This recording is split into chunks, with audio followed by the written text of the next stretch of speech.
Yes सरकार। So next point है mock test paper ICAI का जो मई 20 मंथ में इशू किया था। जिनके जुलाई 20 एग्जाम से उनके लिए तो रिलेवेंट है ही है, जिनके नवंबर 20 है उसके बाद एग्जाम से उनके लिए भी रिलेवेंट है बेटा। ये तो एग्जाम एक तरह से टेस्ट सीरीज लिया है आईसीएआई ने, तो आपको पैटर्न समझ में आएगा किस तरह से क्वेश्चंस पूछते हैं और किस तरह से उनका सॉल्यूशन देना आपको। तो सर शुरू करते हैं हम किससे, मॉक टेस्ट सीरीज। सरकार अभी मई 20 के लिए एक ही पेपर आया है, तो सर वो आप लोग प्रिंट ले लीजिए या तो आईसीआई वेबसाइट से, या आपके पास अगर नया क्वेश्चनर जो हमारा 20th एडिशन बुक के साथ में जो क्वेश्चनर हमने इशू किया है उसमें भी एंड में हमने मॉक टेस्ट पेपर दिया है। आप चाहे अगर आपके पास वो बुक है तो आप वो भी रेफर कर सकते हो। ओके, तो हम शुरू कर रहे हैं मॉक टेस्ट पेपर। बच्चों ध्यान रखना, जिनके भी एग्जाम्स जुलाई 20 में है या नवंबर 20 में या उसके बाद है, वो सब स्टूडेंट्स ये mock test paper plus RTP जो मैंने रिकॉर्ड करके आपको मिल गया होगा आरटीपी भी, तो ये सब आपको देखना है, सबके लिए रिलेवेंट है। Second thing, revision test paper RTP जो मई 20 का था वो मैं ऑलरेडी अपलोड कर चुका हूं, प्लस जो आरटीपी था नवंबर 19 का वो भी मैं लास्ट अटेम्प्ट के लिए मैंने अपलोड किया था, आप वो भी रेफर करिएगा। क्लियर, बहुत मेजर अमेंडमेंट नहीं है, कोई चेंजेस नहीं है, तो आप लोग वो लेक्चर भी देखिएगा तो आपके मैक्सिमम क्वेश्चंस कवर हो जाएंगे। एवरीथिंग विल बी कवर्ड, माहौल बनेगा। सर आइए mock test paper number 1 CA final indirect tax. Okay sir, question number 1 जो sir case study base MCQ है। Okay, first question, messrs SV enterprises private limited is a pharmaceutical company engaged in the manufacture of medicines. It has its head office in Rajasthan, being registered under GST. माहौल। Okay sir, इसका head office कहाँ है बेटा, राजस्थान में है, जो registered है GST में बेटा। माहौल। Sir it primarily sells two products in the market which are as under. Product A which is taxable at 18%, product B which is taxable at 28%. माहौल, दोनों taxable है, कोई दिक्कत नहीं है। From head office it makes sales on the basis of orders received from dealers and its branches. Okay, total sales during the month of February is as below. Okay, ठीक है साहब। इंटरेस्टेड दे रखा है, product A का interested भी दिया हुआ है और प्रोडक्ट बी का भी इंटरेस्टेड और इंटरेस्टेड सप्लाई दे रखा है बेटा। ओके सरकार, माहौल।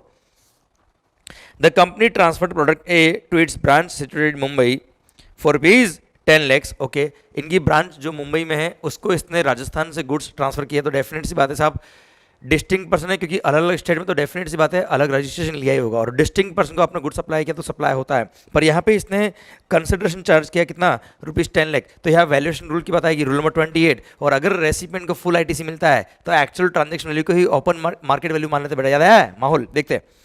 द ओपन मार्केट वैल्यू, आपने 10 लाख रुपये चार्ज किया बेटा। The company transfer product A to its branch located in Mumbai, और सर आपको प्रोडक्ट ए के लिए जब डेटा दिया था इंटरसेट सप्लाई का 50 लाख का बॉक्स में, तो वो है इंक्लूडिंग ब्रांच ट्रांसफर, तो ये अमाउंट ऑलरेडी उसमें इंक्लूड किया हुआ है। Okay, the open market value of product A was not known at the time of transfer, but the goods of like kind and like quality were sold at ₹12 lakh. The cost of product A is ₹8 lakh. Further, the branch also deals in product A and product B only बेटा। आपका जो branch है वो भी product ए और product B ही बेचता है, तो जब गुड्स खरीदा मतलब ब्रांच से आया और सेम गुड्स आप बेचोगे तो सर मुंबई ब्रांच को भी जीएसटी लगेगा बेटा। अब सेल पे जीएसटी लगता है तो परचेज में जो भी जीएसटी पे किया उसका फुल आईटीसी मिलता है। और आपको पता है अगर डिस्टिंक्ट पर्सन को फुल आईटीसी मिलता है तो जो आपने actual transaction value bill pay लिखा है जो 10 लाख है वही हमारे लिए ओपन मार्केट वैल्यू होती है बेटा। क्लियर, तो कॉस्ट ऑफ प्रोडक्ट से कोई मतलब नहीं है, cost of like and like quality से भी मतलब नहीं बेटा। देखते हैं आगे एमसीक्यू में क्या पूछता है बेटा। The company purchases it's raw material worth ₹60 lakhs taxable at 18% from for product A from a supplier located at Haryana. Okay, and imported raw material worth ₹40 lakh taxable at 28% for product B from USA based vendor. Okay, तो sir USA से purchase किया है, import किया है 40 लाख का input जिसपे 28% tax पे किया हुआ है इन्होंने, जो प्रोडक्ट बी में काम आया है, और 60 लाख का आपने रॉ मटेरियल परचेज किया हरियाणा से, इंटरेस्टेड अगेन जिसपे 18% जीएसटी लगता है साहब। ओके ठीक है साहब, ये आपका केस स्टडी खत्म हो गया। इसमें आप देखते हैं क्वेश्चन क्या पूछा है। Based on the above answer the following questions. Okay sir, first, what shall be the GST paid by Messrs SV Enterprises Private Limited through electronic cash ledger. Okay, इसको कितना जीएसटी पे करना है थ्रू कैश लेजर, ये हमसे पूछा है बेटा। ओके सर, हम एक काम करते हैं, इसकी जो सप्लाई थी उस पर लायबिलिटी कितना था वो देखते हैं और आईटीसी कितना मिला वो देख लेते हैं, नेट पता पड़ जाएगा सर। आइए स्क्रीन पे देखिए बेटा आप लोग, ये है हमारा क्वेश्चन नंबर 1। उसका फर्स्ट क्वेश्चन हम सॉल्व कर रहे हैं बच्चों। माहौल, जबरदस्त। सर सबसे पहली बात आप देखिए, आप ऐसा कर लीजिए, यहां पे एक टेबल बनाइए आप,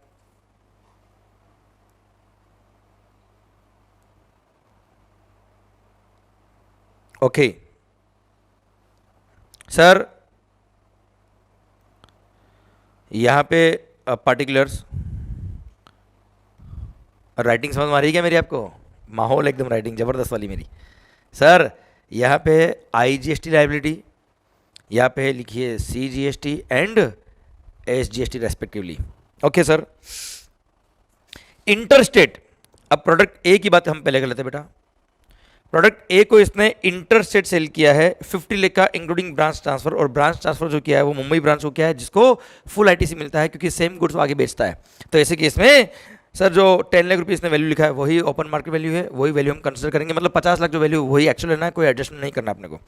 तो प्रोडक्ट ए के केस में rate of GST is 18%, rate of GST is 18%, सो 50 लाख सरकार इंटरस्टेट कर रहे हैं हम पहले, 50 लाख मल्टीप्लाई बाय 18%, तो 9 lakh is the liability of IGST।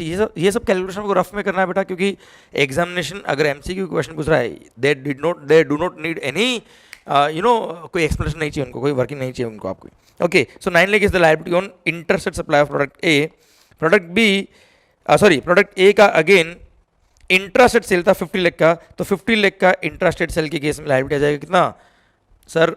ये तो हो गया इंटर, अब आ रहा है क्या इंट्रा, लाइबिलिटी आएगी 9% के हिसाब से कितना 4,50,000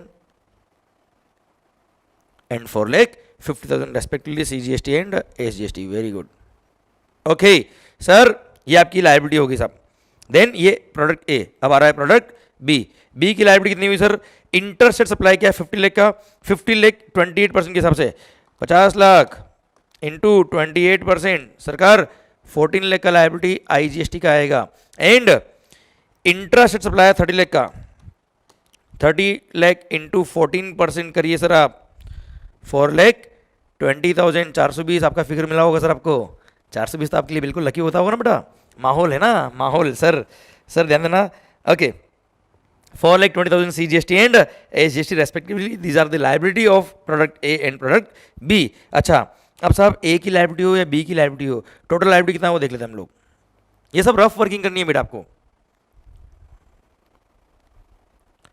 टोटल लाइबिलिटी सर इंटरस्टेट के केस में IGST लाइबिलिटी आई थी कितना 23 लाख। ओके अच्छा कोई और इन्फॉर्मेशन तो नहीं है ना सर? ITC का इन्फॉर्मेशन दे रखा है, परचेज पे टैक्स पे क्या, बाकी कोई सेल की लाइबिलिटी के लिए कोई इन्फॉर्मेशन नहीं है। Okay done sir, 8,70,000 is the liability of CGST, 8,70,000 is the liability of SGST। माहौल सर अब आएगा कहाँ, हम लेके आएंगे इसको ITC वाले पोर्शन को। ITC देखेंगे अगर हम, तो सर लास्ट पैराग्राफ जो दे रखा है इसका, the company purchase its raw material worth ₹60 lakh at 18% for product A. पहली बात तो देखो, प्रोडक्ट ए के लिए परचेज करो या प्रोडक्ट बी के लिए परचेज करो, आपने अगर आपके सारे आउटपुट टैक्सेबल है तो सर सारी लाइबिलिटी एक साथ, सारा ITC एक साथ, no 1-to-1 correlation is required to be maintain. आप तो कुल मिला के देख लीजिए ITC जो है वो किसका है, IGST का ITC है, क्योंकि इंटरस्टेट परचेज किया हरियाणा से, तो IGST का ITC मिलेगा आपको बेटा 60 लाख इंटू 18% IGST ITC बेटा, okay 10,80,000, 1080 is the ITC of IGST बेटा। Okay then imported raw material worth ₹40 lakh taxable at 28% for product B. Sir product B के लिए हो या ए के लिए हो, दोनों टैक्सेबल है, सारा ITC लेंगे। 40 लाख पे 28% IGST आपने पे किया होगा, क्योंकि इंपोर्ट ऑफ गुड्स पर कस्टम के साथ में IGST भी लगता है बच्चों। तो 11,20,000 इज द ITC का amount, again IGST import of goods पर। तो सर टोटल ITC हो गया कितना,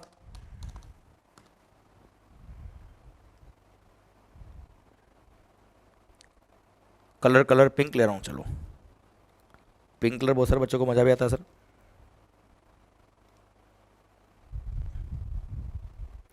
total ITC sir 22 lakh sir आया।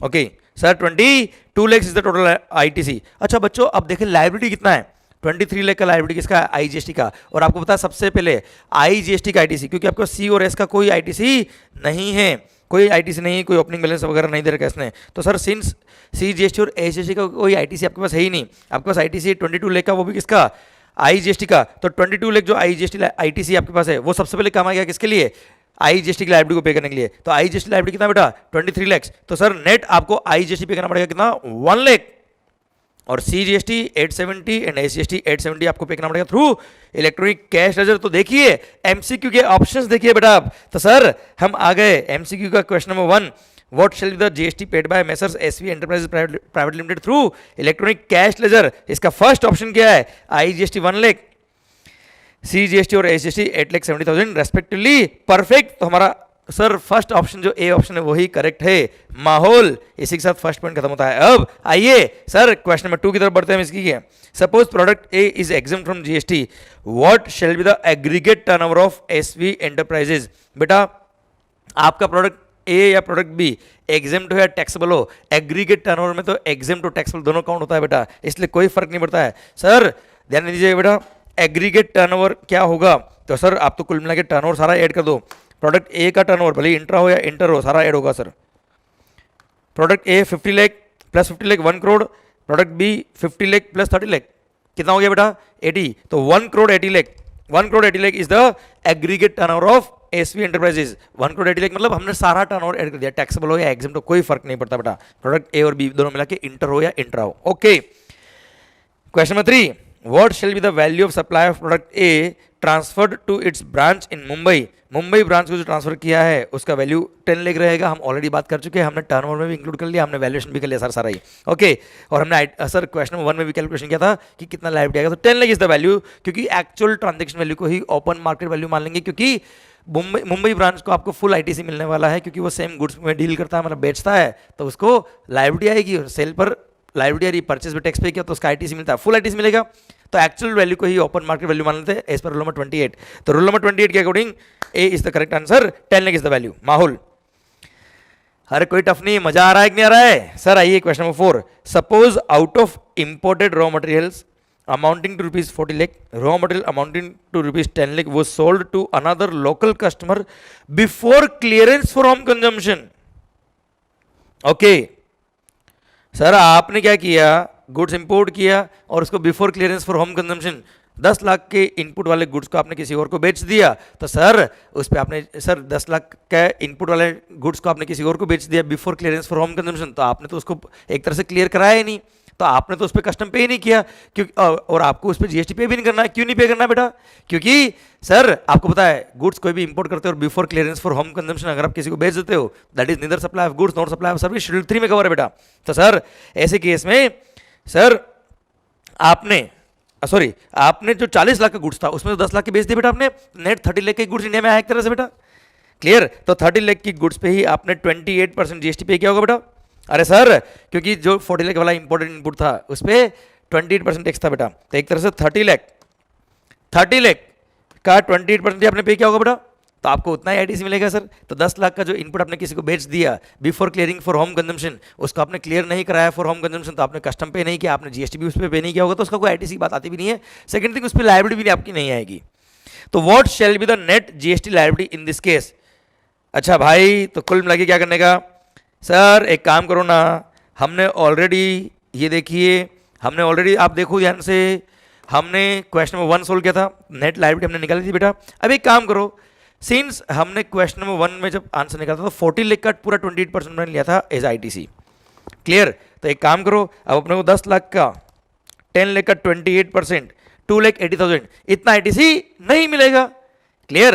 तो सर एक काम करो, 22 लाख का टोटल आईटीसी था बेटा अपना, तो 22 लाख का टोटल आईटीसी में से 280 कम कर दो बेटा, तो सर नेट आईटीसी आपके पास आ जाएगा कितना, इंस्टेड ऑफ 22 लाख आपके पास आईटीसी का अमाउंट आ जाएगा बेटा कितना, 19,20,000। अब 19,20,000 आपके पास आईटीसी है, आपका लायबिलिटी आईजीएसटी कितना बेटा 23 लाख, तो सर नेट पेबल आईजीएसटी आएगा 3,80,000, तो 3,80,000 आईजीएसटी पेबल आएगा और 870 सीजीएसटी और एसजीएसटी पेबल आएगा। तो सर आप देखिए कौन सा ऑप्शन सही है, 380 870 दे रखा है, ऑप्शन 1 ही करेक्ट हो गया बेटा इसका भी। Clear? So option number 1 IGST पे करना पड़ेगा 380, CGST 870 एंड SGST 870। तो सर MCQ क्वेश्चन जब आप सॉल्व करते हो तो you need not right all the working notes, इसलिए आप इस तरह के फास्ट कैलकुलेशन कर सकते हो सो दैट आपका टाइम बचे एग्जाम्स के अंदर बच्चों।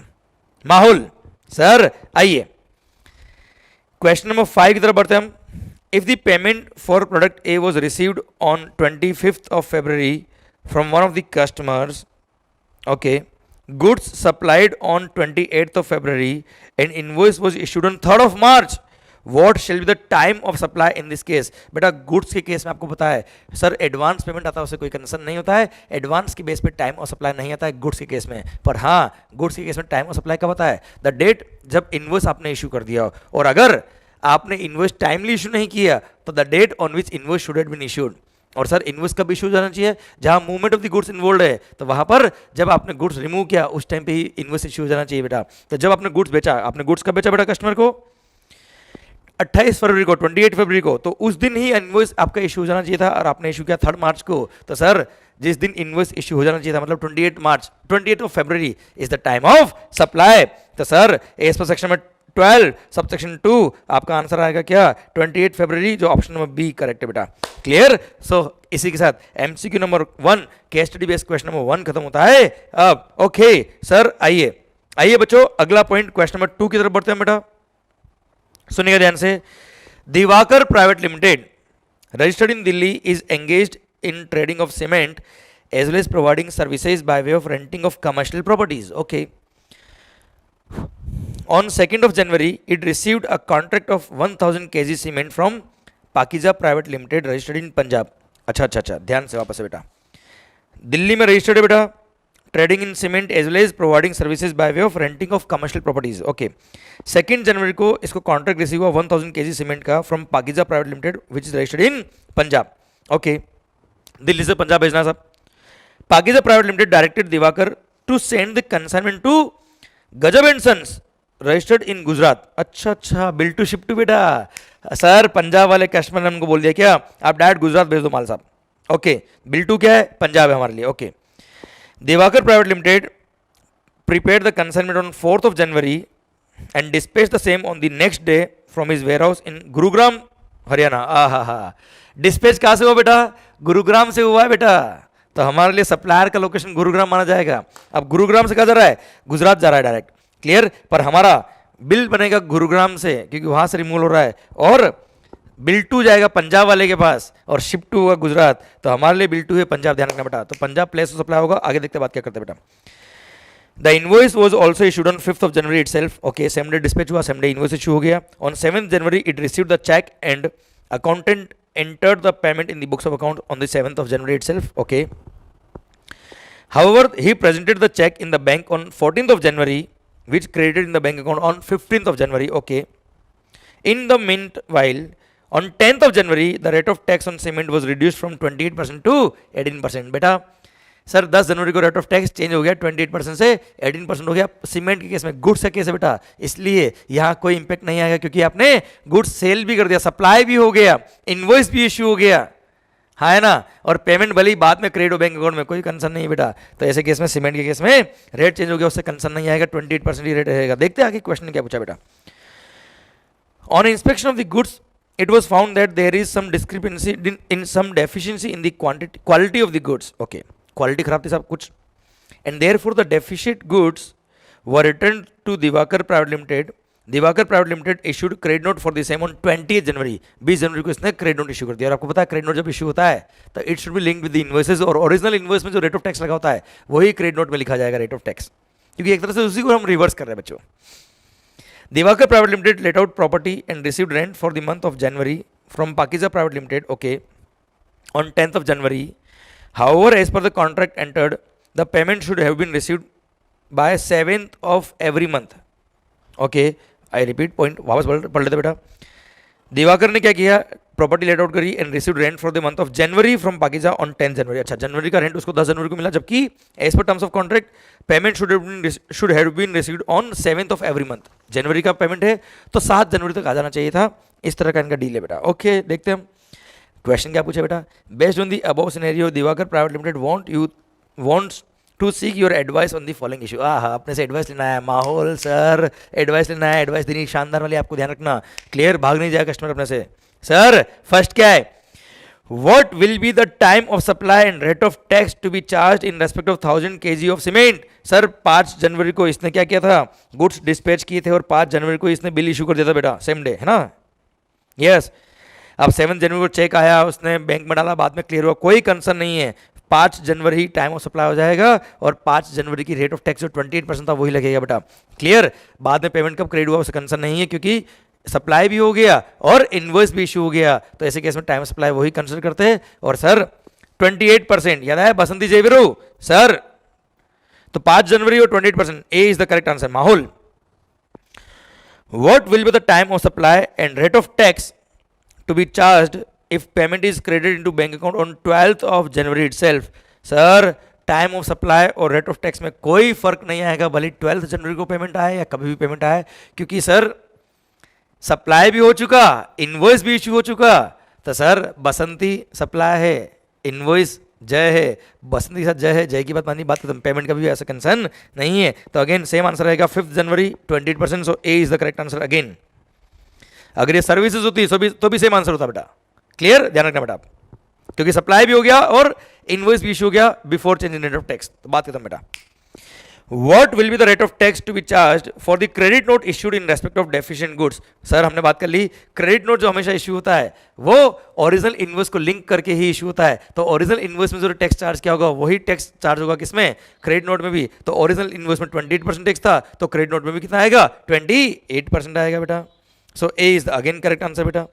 आइए question number 4, what is the place of supply in respect of transaction between Diwakar private limited and Pakiza private limited and Pakiza private limited and Gajab and sons. Okay, bill to shift model था बेटा, आपने हरियाणा से goods move किया था बेटा, है ना, एक बार वापस चेक कर लो बेटा।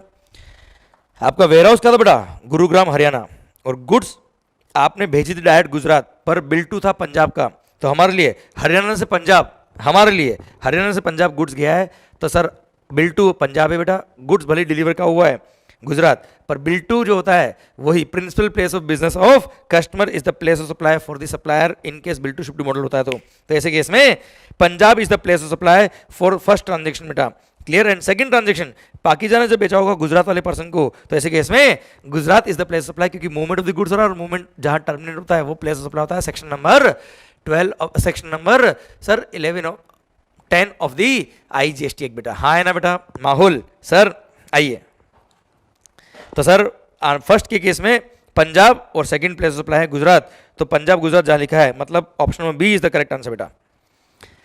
Point number 5, question number 5, Diwakar private limited is not issuing any invoice in respect of services provided by way of renting of commercial properties, what shall be the last day of issuance of invoice। बेटा ध्यान रखना, renting of immovable property is a continuous supply of service, और जब भी continuous supply of service होती है तो आपको पता है इनवॉइस कभी इशू करना पड़ता है, वहां 30 दिन का वक्त नहीं मिलता है, कंटिन्यूस सप्लाई ऑफ सर्विस के केस में 30 दिन का वक्त नहीं मिलता है।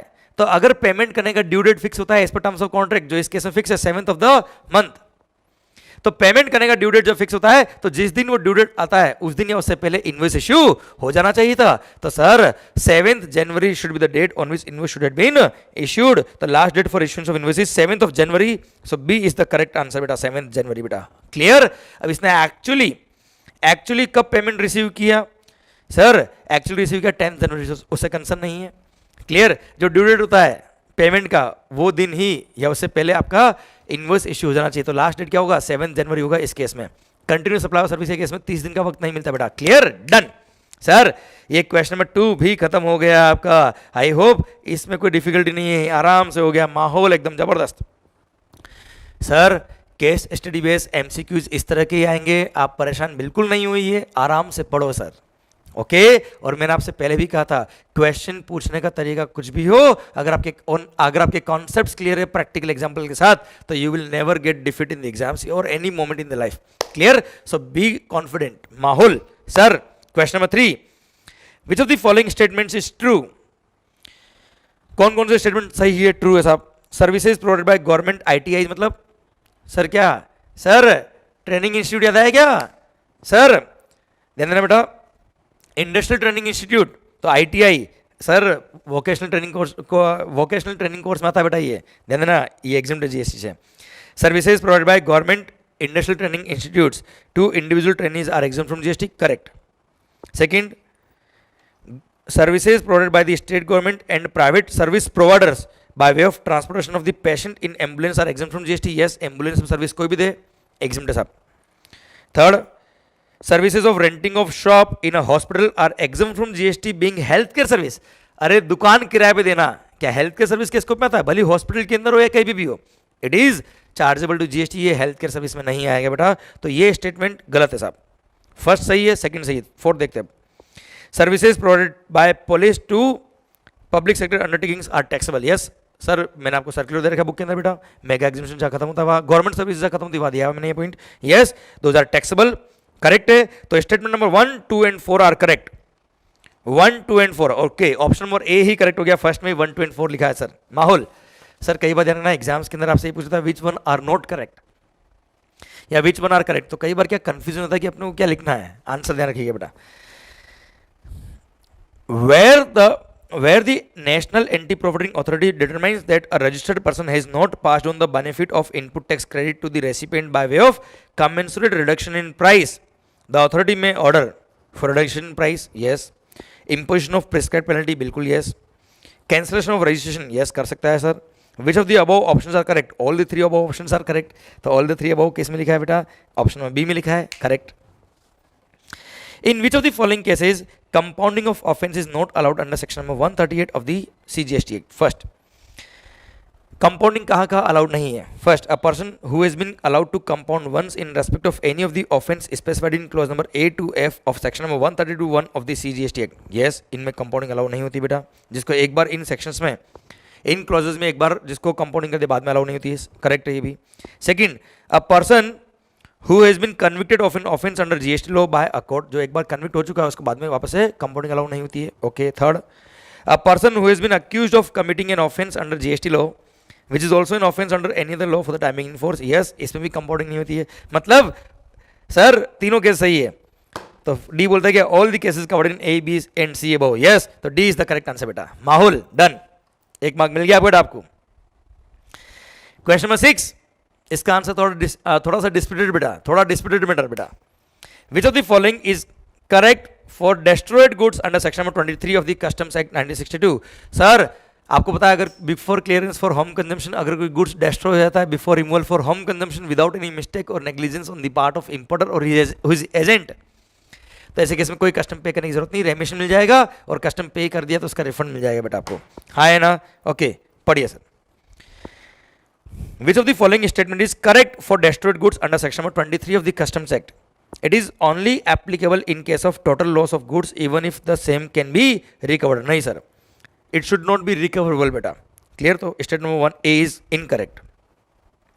The importer is not required to pay duty on such goods. सही है, पर बेटा आंसर थोड़ा डिस्प्यूटेड दे रखा है, आप इसको थोड़ा करेक्ट कर लीजिए, मेरे ओपिनियन में करेक्ट करना चाहिए आपको बेटा। बी जो लिखा है, the importer is not required to pay duty on such goods and even if it is paid then it should be remitted, it will be remitted, ये आंसर है, पर ये भी करेक्ट है बेटा, ध्यान रखिएगा इसका आंसर डिस्प्यूटेड है। सी बोलता है क्या, the provisions are also applicable even if goods are destroyed after warehousing, yes, before clearance for home consumption अगर destroy होता है even if it is warehoused in the custom bonded warehouse तो भी रेमिशन मिलता है साहब, तो ये भी करेक्ट है सर। डी बोलता था the importer need not prove loss to the proper officer, sir again sir ये क्या है बेटा, the importer need not prove the loss to the proper officer loss तो प्रूव करना पड़ेगा बेटा अपने को, क्लियर? तो सर ऐसे केस में इस क्वेश्चन में पूछा विच of the following is correct for the destroyed goods, अब करेक्ट कौन सा है? मेरी ओपिनियन में बी और सी दोनों क्या है, करेक्ट आंसर होना चाहिए बेटा, क्लियर? पर आंसर आईसीए ने जो दिया है वो सी दिया है, again it's a disputed matter, पर मेरी ओपिनियन में बी और C both should be the correct answer बेटा, ओके। आइए पॉइंट नंबर 7, क्या बोलता है बेटा, in which of the following cases importer can claim pilferage and choose not to pay duty under section number 13 of the customs act? Okay sir, section 13 बोलता है pilferage, और pilferage अगर prove हो गया तो कस्टम पे करने की जरूरत नहीं है, okay. Goods pilfered while on, अच्छा पिलफ्रेज की बात कब आती है, when goods are unloaded and goods are in the custody of custodian, तो उसको बोलते हैं पिलफर्ड गुड्स बेटा। In which of the following cases importer can claim pilferage, and choose not to pay duty under section number 13। Section 13 pilferage कभी मानते हैं जब student के पास होता है गुड्स। तो goods pilfered while on high seas, sir इसके लिए सेक्शन 13 अप्लाई नहीं होता है। आप 23 का बेनिफिट ले सकते हो बेटा, सेक्शन 23 रेमिशन ड्यूटी का बेनिफिट ले सकते हो। तो फर्स्ट गलत है सर। गुड्स पिलफर्ड बिफोर अनलोडिंग, नहीं गलत। सर थर्ड है क्या, goods pilfered after unloading but before order for home consumption given by proper officer, yes. Goods cleared for home consumption, नहीं सर। तो third is the correct answer. तो only 3 दे रखा है आपको, आंसर नंबर डी ने, ऑप्शन नंबर डी ने, D is the correct answer बेटा। In which of the following cases can an importer claim abatement of duty under section number 22 of the Customs Act? Okay sir, abatement कहाँ मिलता है, अगर goods damage हो गई तो बेटा। अच्छा बच्चों याद रखना, एमटीपी के अंदर जब ओरिजिनल एमटीपी आईसीआई ने इशू किया था मई 20 सीरीज के लिए, उसमें एक वर्ड गलत लिख दिया था उन्होंने बेटा, जिसको अभी जो आप आईसीआई की वेबसाइट पर चेक करेंगे तो उन्होंने वर्ड करेक्ट कर लिया है। आप भी अपनी जो बुक है, अगर आपके पास मेरी वाली बुक है जो 20th एडिशन के साथ क्वेश्चन है, उसमें करेक्ट कर दो वर्ड को। ऑप्शन नंबर 4 के अंदर एक करेक्शन है, गुड्स डेटोरेटेड लिखा है, उसको डैमेज्ड वर्ड कर दीजिए। डेटोरेटेड काट के डैमेज कर दो, क्योंकि आपको पता है डेटोरेशन के केस में अबेटमेंट नहीं मिलता बेटा, डैमेज के केस में मिलता है। तो ये टाइपिंग एरर हो गया था, जिसको आईसीआई ने करेक्ट भी कर लिया बेटा। अभी आईसीआई की वेबसाइट पे आप मॉक टेस्ट पेपर देखेंगे मई 20 का, तो इसमें डैमेज्ड वर्ड ही मिलेगा बेटा आपको। ओके तो सर सेक्शन नंबर 22 में अबेटमेंट किन किन केस में मिलेगा, हमारा पॉइंट नंबर 1 बोलता है क्या, गुड्स पिल्फर्ड ड्यूरिंग अनलोडिंग, बेटा पिल्फर केस में अबेटमेंट नहीं। Goods damaged by accident due to negligence of the importer, बेटा ध्यान देना, it should be without negligence of the importer और हिज एजेंट, तो सेकंड पॉइंट भी गलत है बेटा। Goods destroyed by accident, destroy के केस में सर रेमिशन मिलता है 23 का, अबेटमेंट नहीं।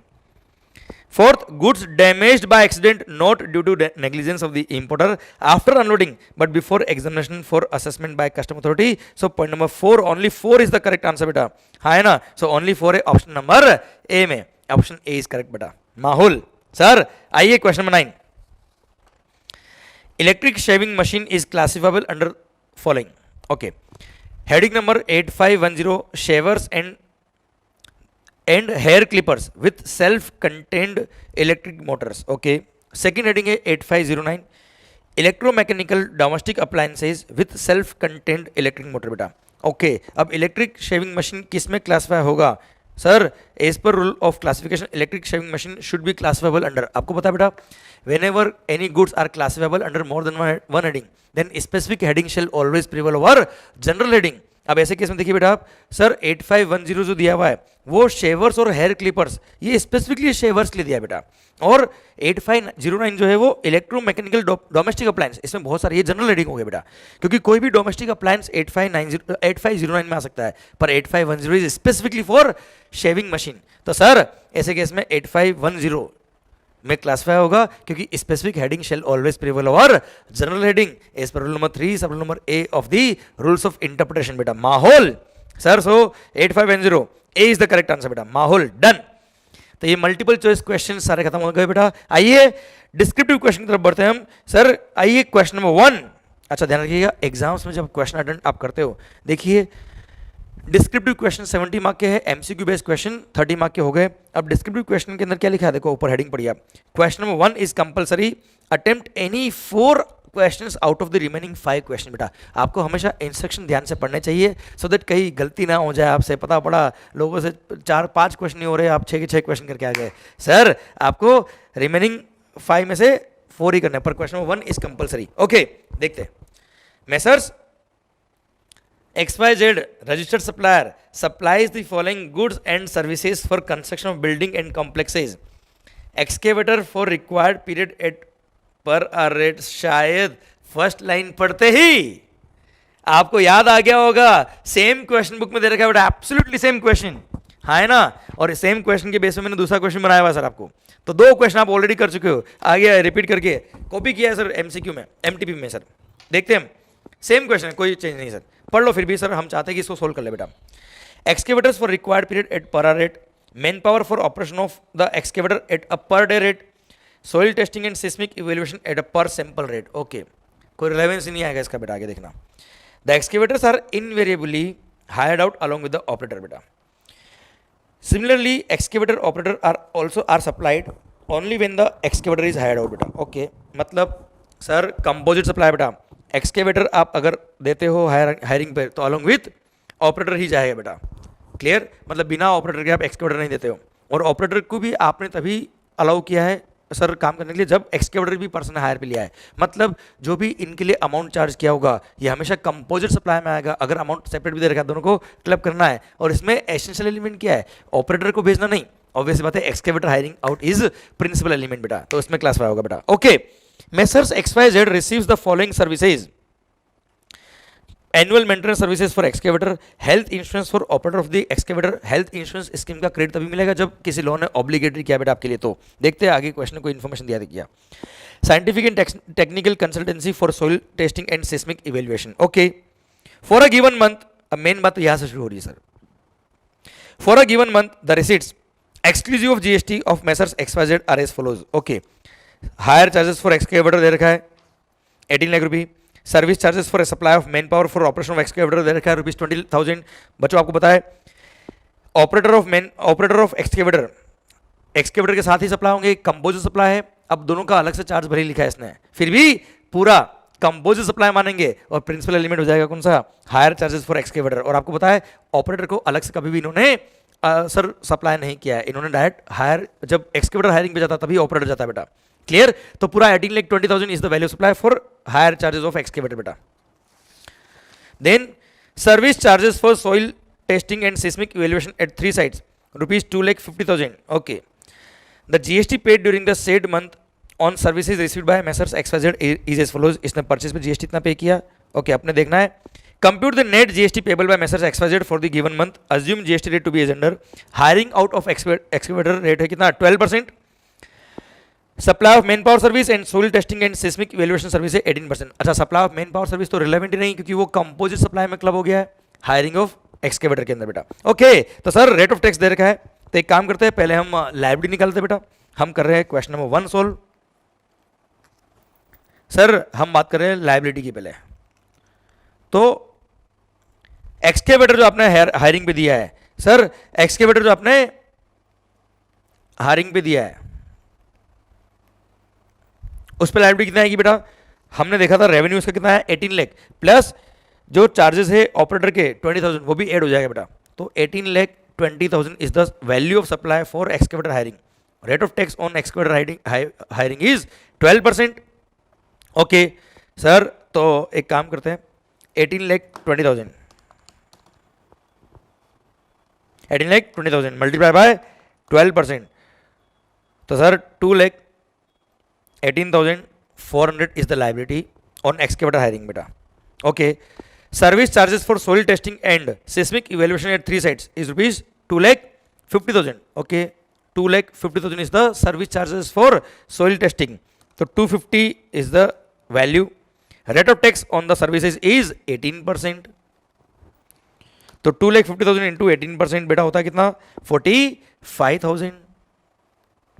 ओके, सो 45,000 ऐड करेंगे 218,400, टोटल लायबिलिटी आएगी कितनी बेटा, 263,400 इज योर टोटल लायबिलिटी। ये आपकी टोटल लायबिलिटी आ गई बेटा। ओके, अब ITC देख लेते बेटा। The GST paid during the said month on the services received by messrs XYZ is under. Annual maintenance for excavator 1 lakh रुपये, ये GST पेड बेटा डायरेक्ट, तो 1 लाख ITC मिलेगा। एलिजिबल ITC कहीं ब्लॉक क्रेडिट में कवर नहीं, कोई दिक्कत नहीं बेटा। सेकेंड, मैं रफ कैलकुलेशन कर रहा हूं, आपको फेयरली करना है, इसको ध्यान रखिएगा। Health insurance for excavator operator 11,000, पर बेटा क्वेश्चन ने आगे देख लेना, एक बार इसको पेंडिंग रखते देख लेंगे। अगर आगे क्वेश्चन ने दिया होगा कि health insurance is obligatory by law तो क्रेडिट मिलेगा, नहीं तो क्रेडिट नहीं मिलेगा बेटा। तो अभी हम क्रेडिट नहीं ले रहे, देखते आगे कहीं लिखा गया कुछ। Scientific and technical consultancy for soil testing and seismic evaluation ₹1 lakh, yes इसका भी ITC मिलेगा साहब, कोई दिक्कत नहीं मालिक। बस compute the net GST payable by Messrs XYZ for the given month, assume the GST rate to be as under। Note दिया लास्ट में, opening balance of ITC of GST is nil, कोई ओपनिंग बैलेंस नहीं बेटा। और sir कोई information नहीं दिया health insurance के रिगार्डिंग, मतलब वो ब्लॉक क्रेडिट में कवर है और आपको ITC नहीं मिलेगा, मतलब टोटल ITC होगा कितना कितना बेटा, 2 लाख का। अब सर 263,400 आपकी लायबिलिटी है, 2 लाख का ITC है, तो नेट पेबल कितना आएगा सर 63,400 इज द आंसर बेटा। ओके बच्चों, क्लियर, डन। सर 14 मार्क में दिया है MTP ने, सर बहुत इजी क्वेश्चन था, कोई टफ नहीं था, but yes working note should form part of your answer. आइए माहौल, सर क्वेश्चन नंबर 2 की तरफ बढ़ते हैं बेटा। क्वेश्चन नंबर 2 की तरफ बढ़ते हैं बेटा। क्वेश्चन नंबर 2 का पार्ट ए। अब ध्यान रखिएगा, क्वेश्चन नंबर 2 से लेकर आगे लास्ट तक ये जितने भी क्वेश्चन है उनमें से 5 में से आपको 4 क्वेश्चन करने बेटा, पर हम यहाँ तो ऑब्वियसली बात है 5 सॉल्व करेंगे sir. PQR company limited, a registered supplier of Bengaluru, Karnataka, is a manufacturer of goods. Okay, Karnataka का बेटा ये, कभी गए हो कर्नाटका बेटा? बेंगलोर शानदार जगह है बेटा, मैं भी नहीं गया हूँ। Okay sir, the company provides the following information pertaining to GST paid on input supplies during the month of April. Okay sir, आपने जो इनपुट सप्लाई पे GST पे किया उसका इन्फॉर्मेशन दे रखा है बेटा। एक बार हम क्वेश्चन के एंड में देख लेते हैं बेटा कि आखिर जिंदगी में हमसे चाहता क्या है ये, सो दैट क्वेश्चन पूरा पढ़े फिर सॉल्यूशन शुरू करें। हम एक बार देख लेते हैं क्वेश्चन चाहता क्या हमसे। बॉक्स के बाद अदर इंफॉर्मेशन दे रखी, ठीक है साहब। सर लास्ट में लिखा है compute the amount of net input tax credit available for the month of April with the necessary explanation for your conclusion for each item. Each point है ना बेटा, आइटम क्या है, पागल से बात कर रहा है। You may assume that all the other conditions necessary for availing the eligible ITC have been fulfil. ठीक है साहब, आप अज्यूम कर सकते हो कि हमने जो भी परचेज किया वो एलिजिबल ITC एलिजिबल सप्लाई के लिए परचेज किया और सारी कंडीशन हमने फुलफिल करी है सर। ओके, मतलब कुल मिला के देखना किसका ITC मिलना है किसका ITC नहीं मिलना है। Question number 2A। ओके बेटा, चलो एक एक पॉइंट सोल्व करते हैं हम। First, okay first, life insurance premium paid by company in the life on in the life क्या है, on the life of factory employees as per the policy of the company. बेटा life insurance बेटा, और factory के employees का अगर आपने life insurance कराया तो क्रेडिट नहीं मिलता है, एक्सेप्ट अगर किसी लॉ ने ऑब्लिगेटरी किया तो एक बार के लिए मैं क्रेडिट नहीं ले रहा हूं बेटा। आगे अगर कुछ पॉइंट लिखा होगा कि लॉ ने ऑब्लिगेटरी किया तो हम देख लेंगे, उस टाइम क्रेडिट रिवाइज कर लेंगे इसका, अभी तो नहीं ले रहे बेटा हम एक बार के लिए। Raw materials purchased for which invoice is missing but delivery challan is available. क्या इनवॉइस नहीं है तो भी क्रेडिट मिल जाएगा? नहीं, क्योंकि आपने सेक्शन नंबर 16 सब सेक्शन 2 उसका क्लोज ए फर्स्ट कंडीशन बोलती है क्या, डेबिट नोट और टैक्स इनवॉइस और एनी द प्रिस्क्राइब्ड डॉक्यूमेंट जिसके बेस पे आपने टैक्स पे किया वो डॉक्यूमेंट आपके पास होना चाहिए बेटा, क्रेडिट नहीं मिलेगा। Third, raw materials purchased which are used for zero rated outward supply. और आपको पता है जीरो रेटेड आउटवर्ड सप्लाई जो एक्सपोर्ट होता है और सप्लाई टू SEZ होता है बेटा, उसके लिए कोई भी इनपुट या कैपिटल गुड्स या इनपुट सर्विस का मतलब उसका ITC आपको मिलता है। ऑल्दो आपका आउटपुट सप्लाई एग्जम्प्ट हो टैक्स वालों कोई फर्क नहीं पड़ता, ITC मिलेगा साहब। तो 50,000 का ITC मिल जाएगा बच्चा। Fourth, works contractor service used for repair of the factory building which is debited in the profit and loss account of the company. Yes, ITC मिलेगा बेटा, ध्यान रखना। Repairing is also covered in the scope of the definition of construction of immovable property, पर repairing construction के scope में तभी आएगा if it is capitalised in the books of accounts. और सर कैपिटलाइज करते हो तो कंस्ट्रक्शन के स्कोप में आता है, और कंस्ट्रक्शन की डेफिनेशन में अगर आता है तो वो section number 17 sub section 5 close number C और D में कवर होगा ब्लॉक क्रेडिट में। पर सिंस आपने बिल्डिंग का फैक्ट्री बिल्डिंग का रिपेयरिंग कराया तो सर ऐसे केस में वो रिपेयरिंग को अगर आपने प्रॉफिट एंड लॉस अकाउंट में डेबिट किया है मतलब आपका वो रेवेन्यू नेचर का खर्चा है, तो यस उस खर्चे पे जो GST पे किया उसका ITC मिलता है। Although used for immovable property बेटा मिलता है क्रेडिट बेटा, इसका मिल जाएगा। ओके, याद आया पॉइंट बेटा, block credit section number 17 sub section 5। माहौल क्वेश्चन में साफ लिखा है it is debited in profit and loss account of the company, मतलब रेवेन्यू नेचर का खर्चा है, ये कैपिटलाइज नहीं किया बुक्स ऑफ अकाउंट्स में। कैपिटलाइज करते हो तो कंस्ट्रक्शन डेफिनेशन जाएगा रिपेयर्स, और रिपेयर्स कंस्ट्रक्शन डेफिनेशन जाएगा तो ITC नहीं मिलता, अदरवाइज ITC मिलता है बेटा, तो यहाँ पे ITC मिल जाएगा।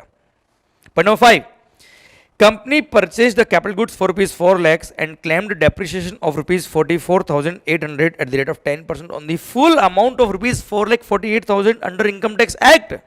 और आपको पता है 48,000 इसने GST पे किया बेटा, 4 लाख की मशीन 48,000 GST, 4,48,000 टोटल प्राइस, और आपने GST पोर्शन का भी अगर डेप्रिसिएशन क्लेम कर लिया तो आपको ITC नहीं मिलेगा। सेक्शन नंबर 16 सब सेक्शन 3 में लिखा है कि कैपिटल गुड्स का क्रेडिट आपको तभी मिलेगा जब अपने कैपिटल गुड्स पर GST पोर्शन का डेप्रिसिएशन नहीं लिया, और इसने GST पोर्शन का भी डेप्रिसिएशन नहीं लिया, no ITC will be allowed. Okay माहौल सर, सेक्शन नंबर 16 सब सेक्शन 3 में लिखा था बेटा।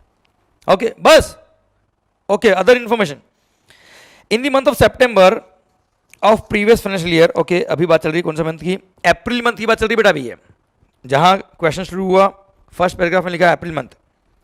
अभी अप्रैल मंथ की बात चल रही है. Other information, in this month of September of the previous financial year, PQR company limited availed input tax credit of rupees 2,40,000 on purchase of raw material which was directly sent to the job workers premises under a challan on 25th of September. बेटा okay, हमने क्या किया था last year सितंबर में, कुछ goods purchase किया था जिसपे हमने 2,40,000 इनपुट का ITC लिया था और हमने डायरेक्टली जॉब वर्कर के गुड्स भिजवा देते सर. ठीक है साहब. The said raw material has not been received from the job worker up to 30th April of the current financial year. अब तक रिसीव नहीं हुआ है, कोई बात नहीं सर.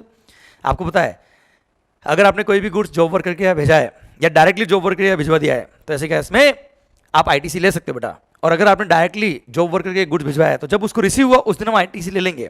पर कंडीशन क्या है, जिस दिन उसको रिसीव हुआ वहां से 1 साल के अंदर हमको रिसीव हो जाना चाहिए वापस से, प्रोसेस होने के बाद, या सेम गुड्स हमको आ जाना चाहिए बेटा 1 साल के अंदर. पर अभी तो ये सर आपने कब भेजा था बेटा 25 सितंबर को, अभी तो 30 अप्रैल हुई है, अप्रैल मंथ चल रहा है बेटा.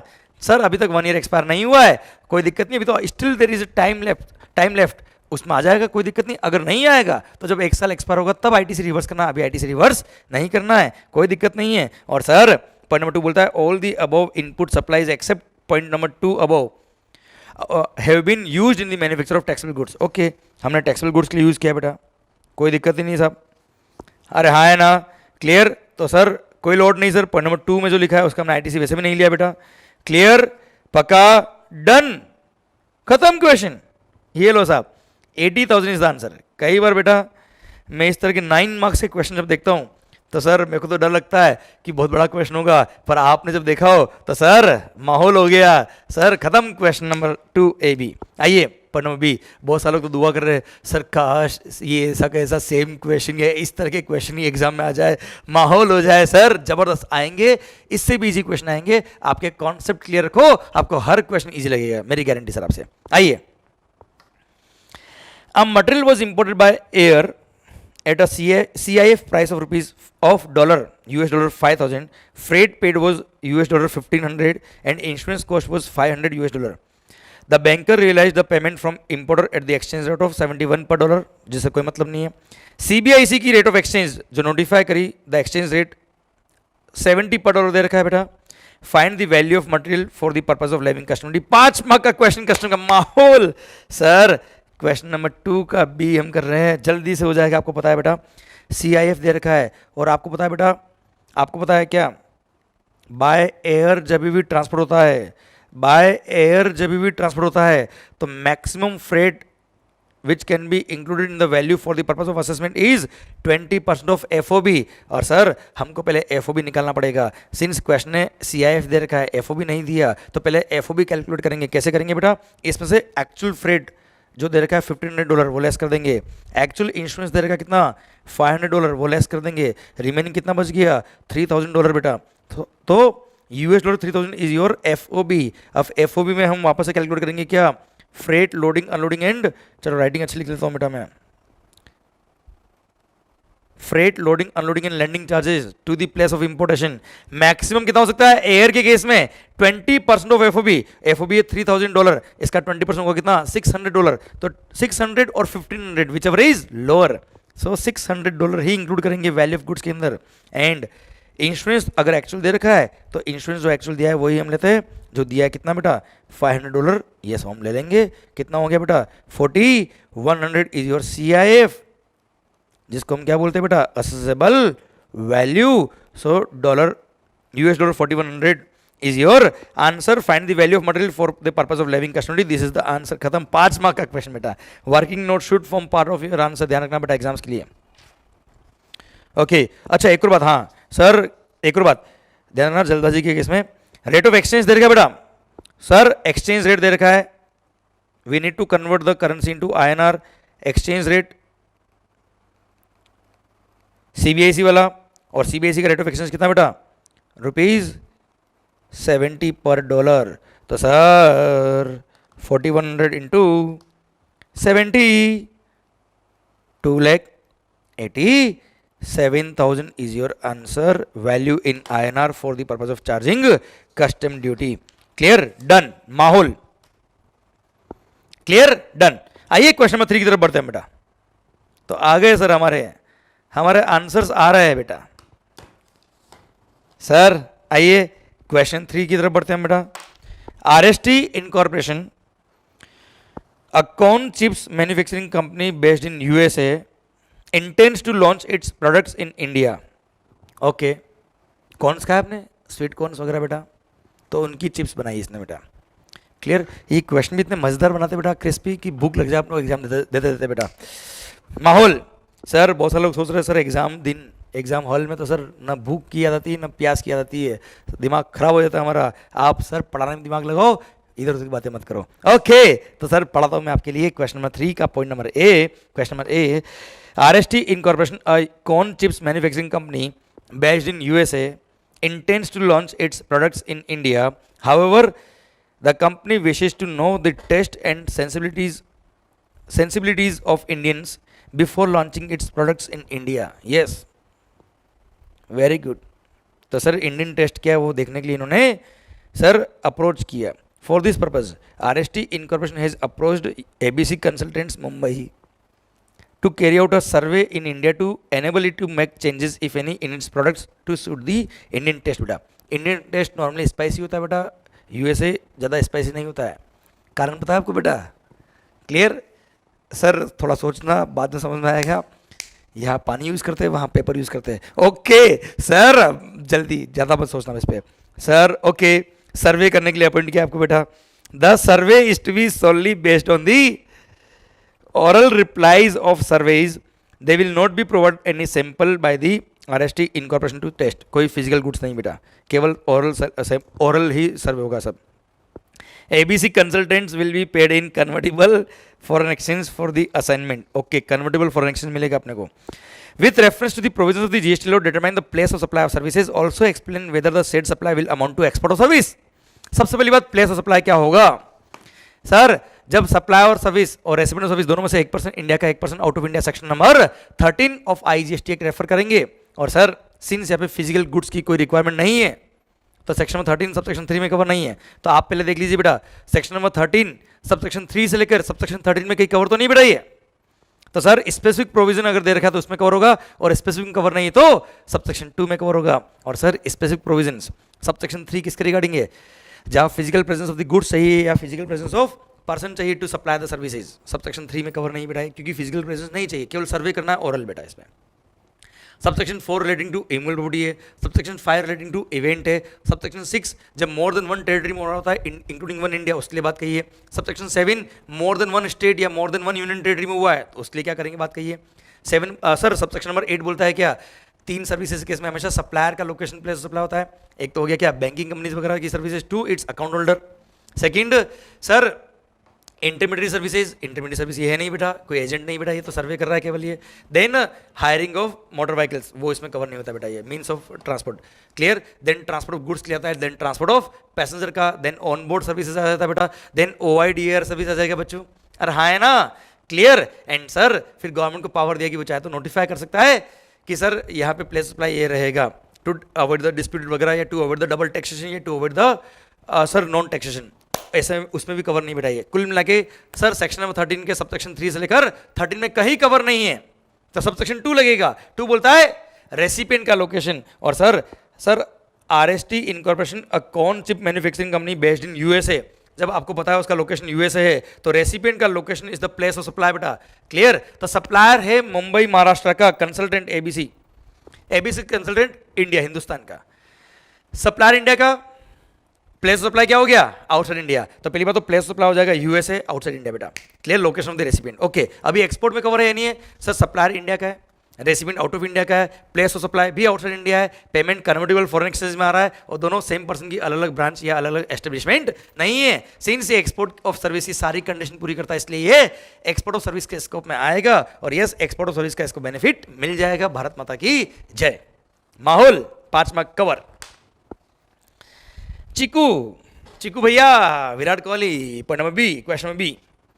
Chikoo traders is a registered supplier of plastic goods. Okay, on 10th April, Chiku Traders received an order from Nilu Traders for supply of a consignment. Nilu कौन है मेरे को नहीं पता बेटा।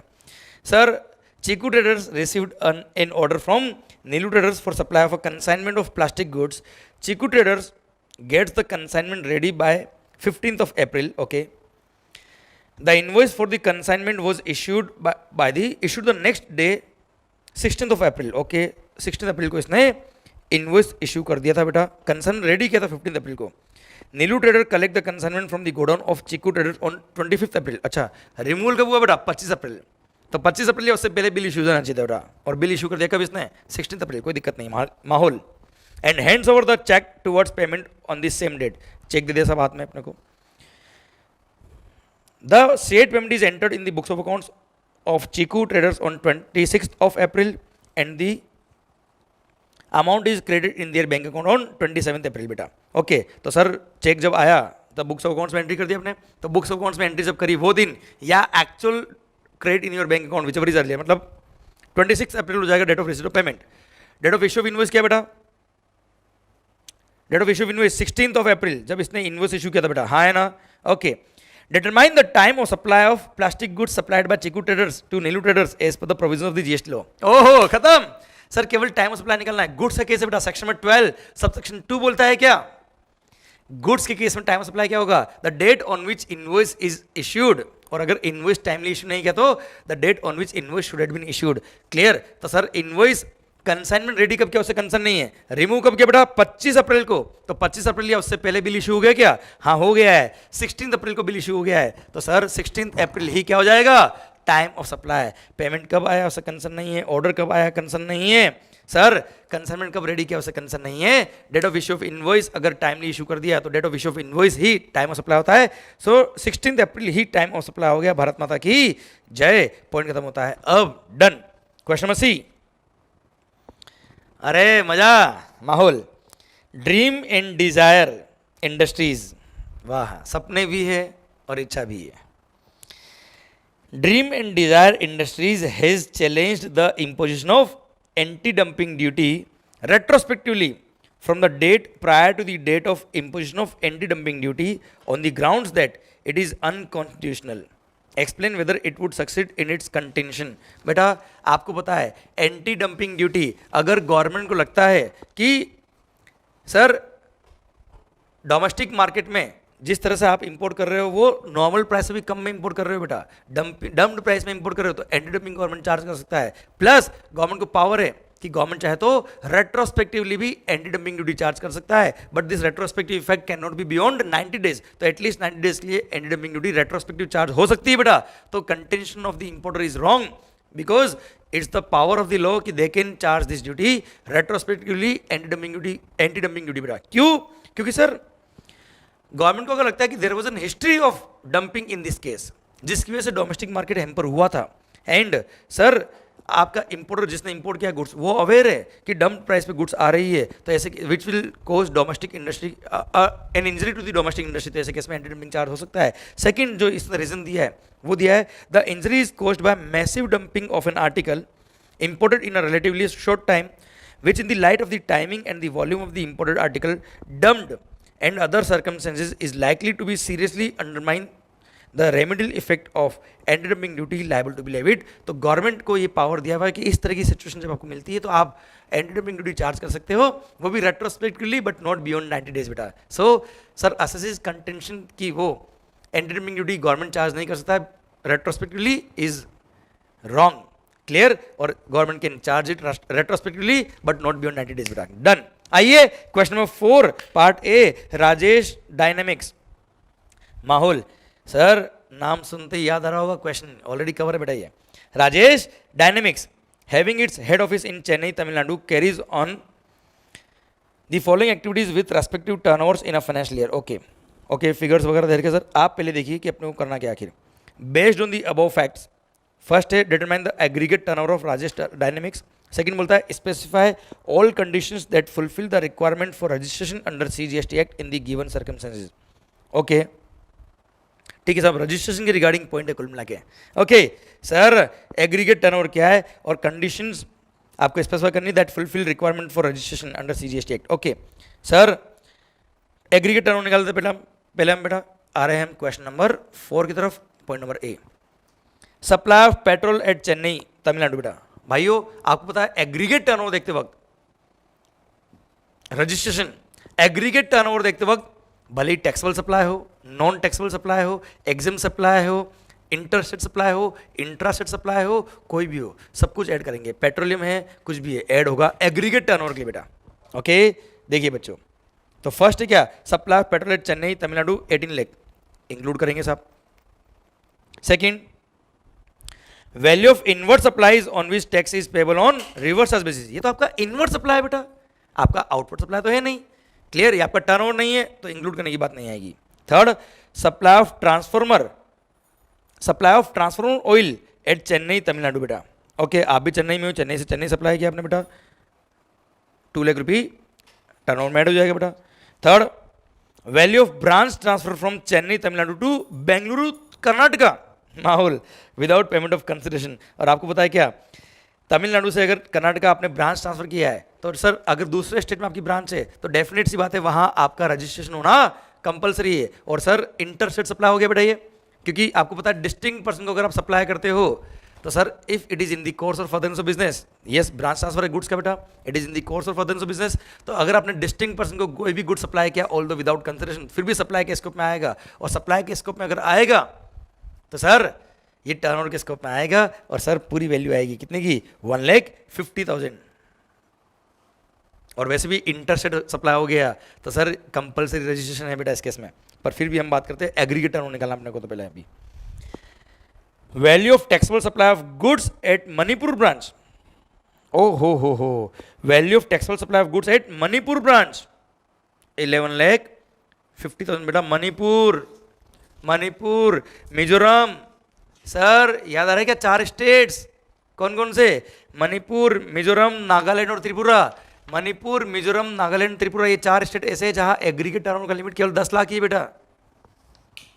इसका मणिपुर ब्रांच का टर्नओवर था कितना, 11,50,000। ओके, देखते हैं नीचे एक बॉक्स के नीचे क्या लिखा है। It argues that it does not have taxable turnover crossing threshold limit of ₹40 lakh इधर एट चेन्नई तमिलनाडु और बेंगलुरु कर्नाटका और एट मणिपुर ब्रांच।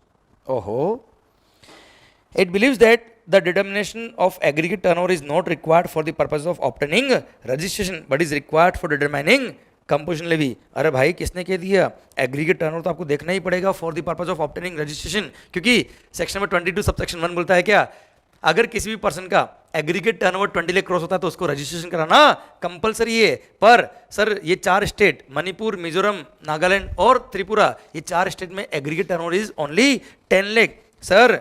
और हाँ ध्यान देना बेटा, अगर आप एक्सक्लूसिवली गुड्स सप्लाई करते हो within the same state, intra state ही है, हाँ ना, एक्सक्लूसिवली गुड्स, तो और आप सेक्शन में 24 के लिए कंपलसरी रजिस्ट्रेशन के लिए लायबल नहीं हो, तो ऐसे केस में आपका रजिस्ट्रेशन लिमिट 40 लाख इंक्रीज कर दिया गया है within the same state अगर है तो।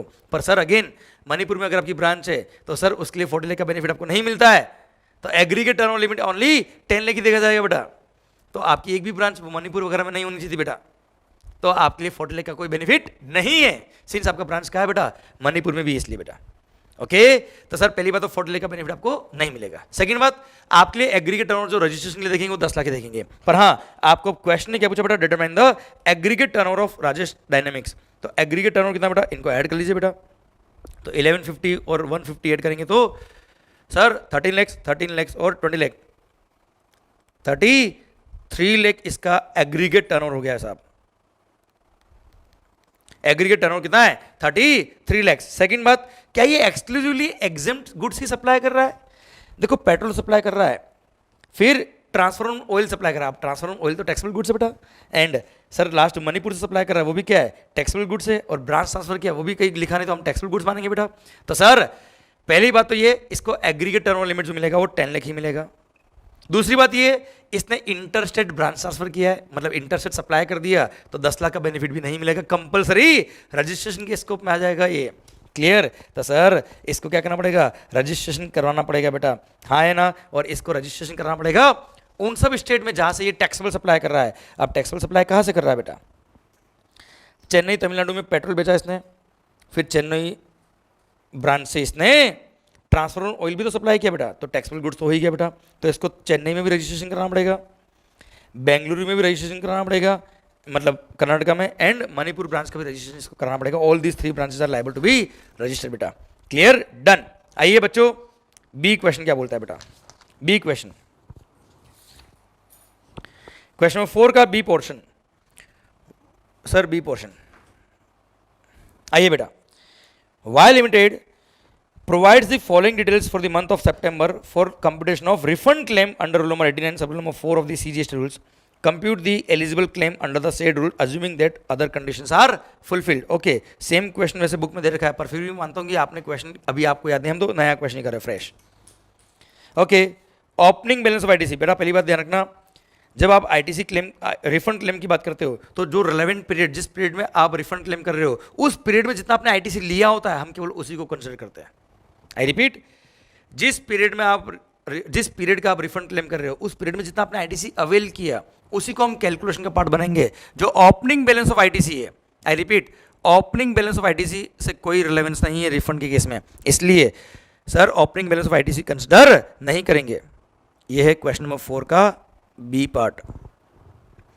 सेकंड पॉइंट दे रखा है, ITC availed during the period which includes the claim for refund made of rupees 5 lakh eligible under rule number 89 sub rule number 4A or rule number 89 sub rule number 4B of the CGST rules.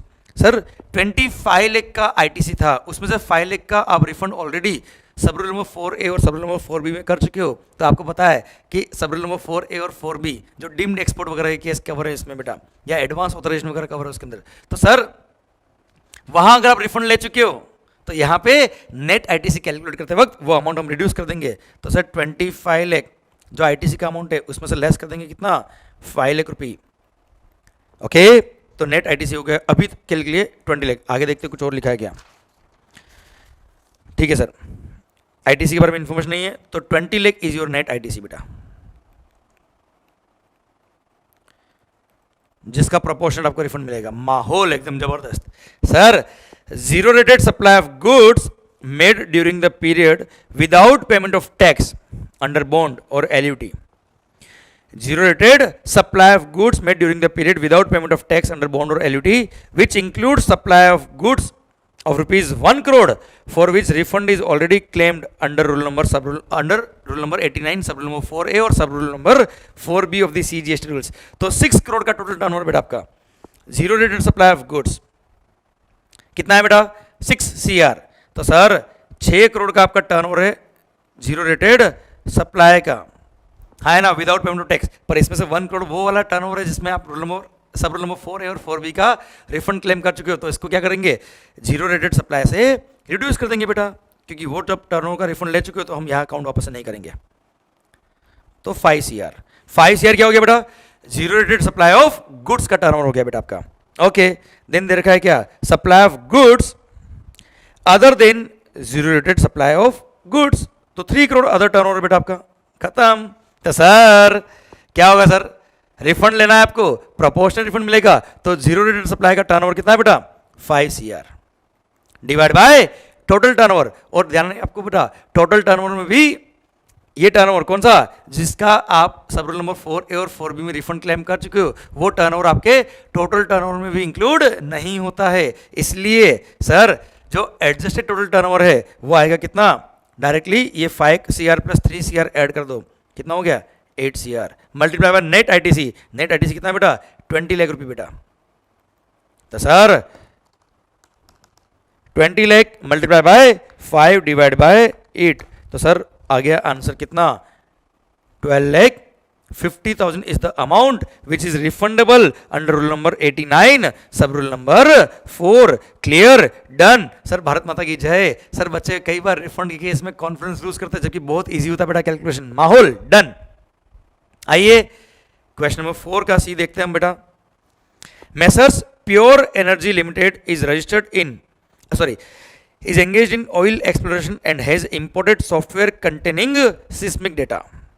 The importer is entitled to exemption from custom duty subject to the condition that an essentiality certificate is granted by the Director General of Hydrocarbons is produced at the time of importation goods. Okay, इसने क्या किया बेटा, sir ये oil exploration में engage है बेटा, इसने एक सॉफ्टवेयर जिसमें सिस्मिक डेटा है वो इंपोर्ट किया बेटा, पर उस पर कस्टम का एग्जिबिशन आपको तभी मिलेगा अगर आपने एसेंशियलिटी सर्टिफिकेट प्रोड्यूस किया है कस्टम डिपार्टमेंट को at the time of importation. और ये सर्टिफिकेट आपको देता है कौन, director general of hydrocarbons. Though the importer applied for certificate within the statutory time limit prescribe for the same, okay, उसने टाइमली अप्लाई कर दिया था, but the certificate was not made available to the importer within a reasonable time by the director general of hydrocarbons. बेटा sir department ने आपको, मतलब कौन सा डिपार्टमेंट बेटा, डायरेक्टर जनरल ऑफ हाइड्रोकार्बन ने आपको रीजनेबल टाइम में सर्टिफिकेट नहीं दिया। The custom department rejected the importer's claim for exemption.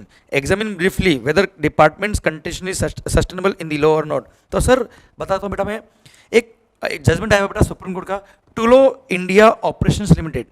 अब टूलो इंडिया ऑपरेशन लिमिटेड के केस में सुप्रीम कोर्ट ने बोला कि अगर किसी भी एग्जामिशन को कंडीशनल एग्जामिशन लगाया हुआ है कि ये कंडीशन पूरी करोगे तो ही आपको एग्जामिशन मिलेगा, पर वो कंडीशन डिपेंड करता है गवर्नमेंट के किसी सर्टिफिकेट पे या किसी स्टैट्यूटरी बॉडी के सर्टिफिकेट पे या किसी कंप्लायंस पे, और आपने रीजनेबल टाइम के थ्रू टाइम में वो एप्लीकेशन लगा दी थी, पर अगर डिपार्टमेंट ने या उस गवर्नमेंट रेस्पेक्टिव स्टैट्यूटरी बॉडी ने आपको टाइमली सर्टिफिकेट नहीं दिया तो ऐसे केस में ये एसएससी का डिफॉल्ट नहीं है।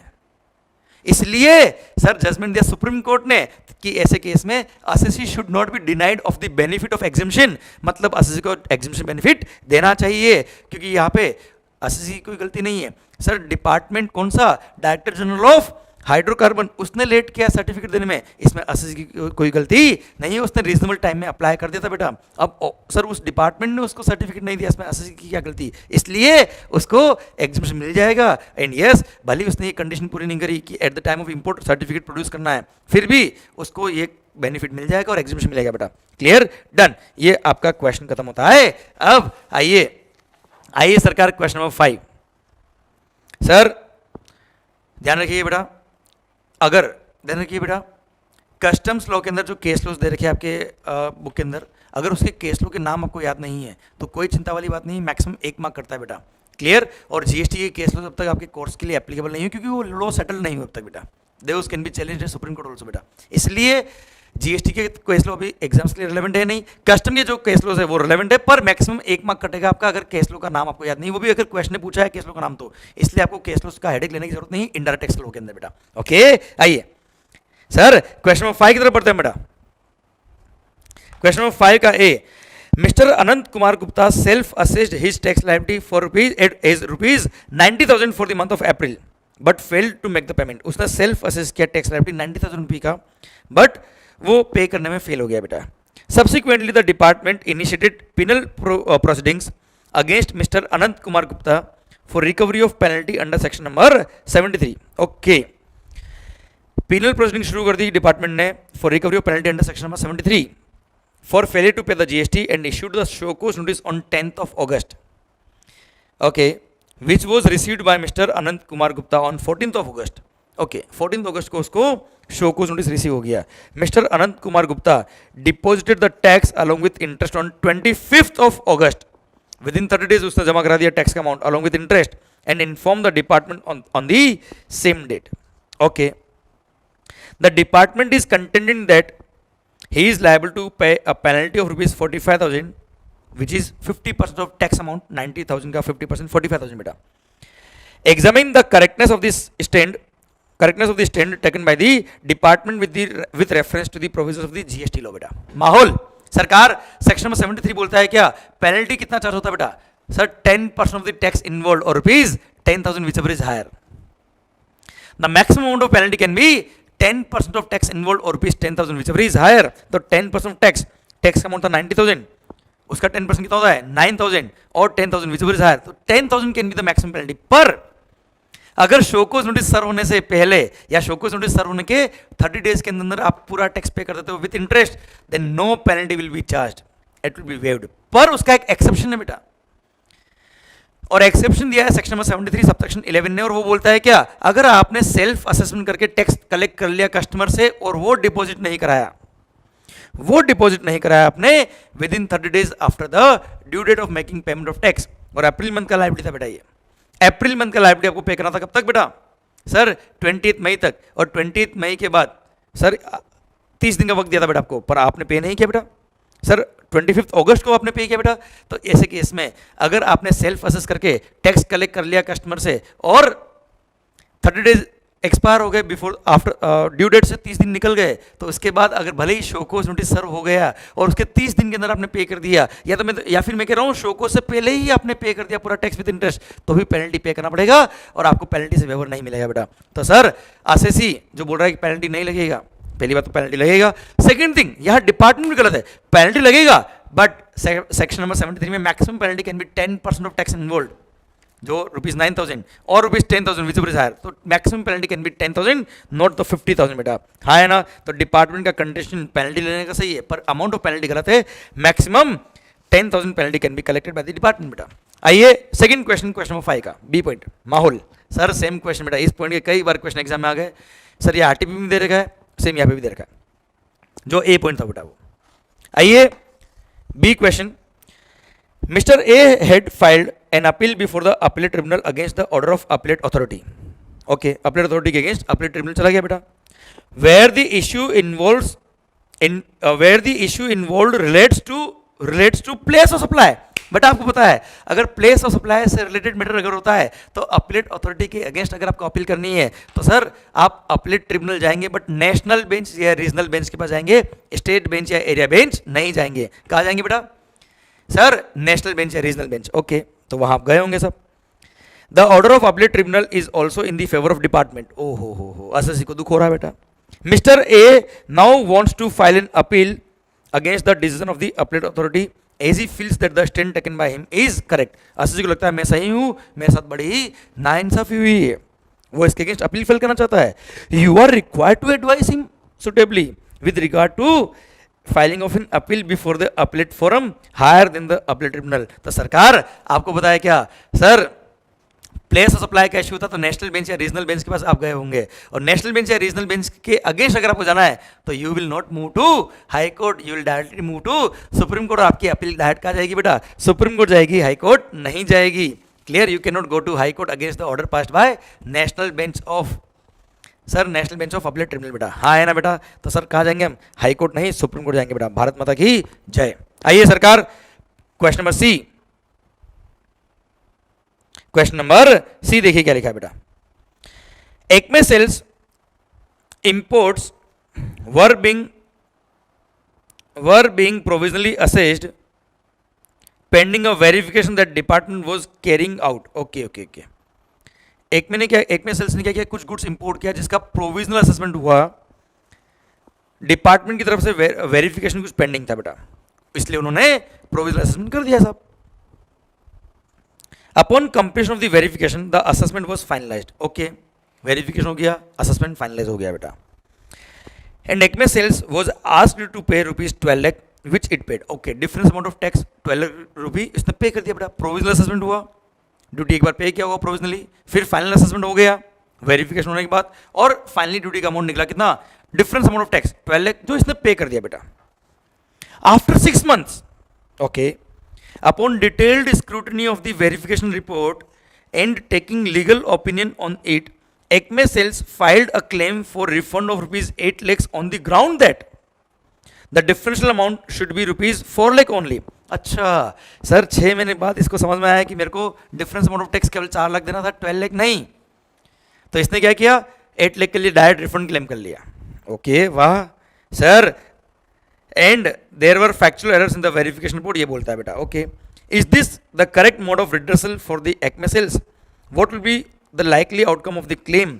Discuss on the basis of case law if any. Okay बच्चों, वैसे ये देखा जाए तो अपील वाला मैटर बेटा, पर फिर भी तुम्हें समझाता हूँ बच्चों में, कस्टम्स की अपील सीए फाइनल की कोर्स में नहीं आती है। सर आपको बताता हूँ मैं कि कभी भी प्रोविजनल असेसमेंट जब आपने कराया, फिर गवर्नमेंट ने वेरिफिकेशन पूरा किया, उसके बाद फाइनल असेसमेंट जब होता है, तो फाइनल असेसमेंट का जब ऑर्डर पास हो गया और अगर आपको लगता है फाइनल असेसमेंट एक्सेप्टेबल नहीं है, तो रेमेडी आपके पास है क्या? You can file an appeal against such an order बेटा। इस ऑर्डर के अगेंस्ट आप अपील फाइल कर सकते हो।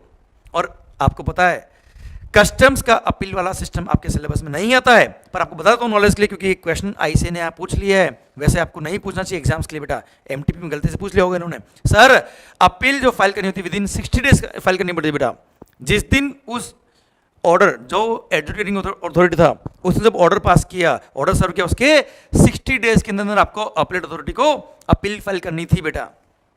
और 6 महीने निकल गए, अब आप आए और रिफंड लेके डायरेक्ट बेटा, नहीं सर, आपको जो रेमेडी अवेलेबल थी वो अपील के थ्रू थी, वो भी 60 days from the date of service of order, और 60 दिन निकल चुके, आपने अपील फाइल नहीं करी, अब आपकी अपील टाइम बार हो जाएगी, तो आपने क्या किया बेटा, अपील तो फाइल कर नहीं पाओगे, तो आपने बैकडोर अपनाया बेटा। बैकडोर क्या है, डायरेक्ट रिफंड क्लेम कर लो। अरे भाई, रिफंड क्लेम कब मिलता है, जब आप केस जीत जाओगे।